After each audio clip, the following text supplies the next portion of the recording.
দর্শক ইতিমধ্যে দেখছেন ঠিক এই মুহূর্তে বিজিবি সদস্যরা কিন্তু এই জায়গাটিতে অবস্থান নিয়েছিল এবং পুলিশের সদস্যরাও ছিল।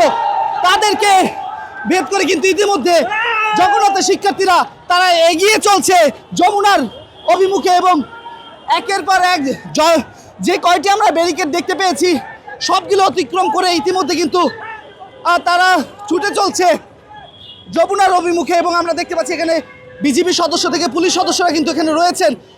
তাদের যে এখানে মানব দেয়াল তৈরি করেছিল পুলিশের ব্যারিকেড সেটি অতিক্রম করে এভাবেই কিন্তু শিক্ষার্থীরা যারা রয়েছেন তারা ছুটে চলছে যমুনার অভিমুখে।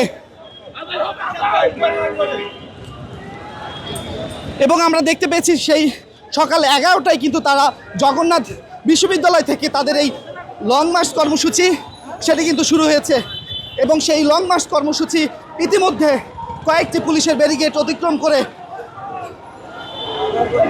তারা ইতিমধ্যে প্রেস ক্লাবের সন্নিকটে যে রাস্তাটি রয়েছে সেখানে কিন্তু তারা চলে এসেছে।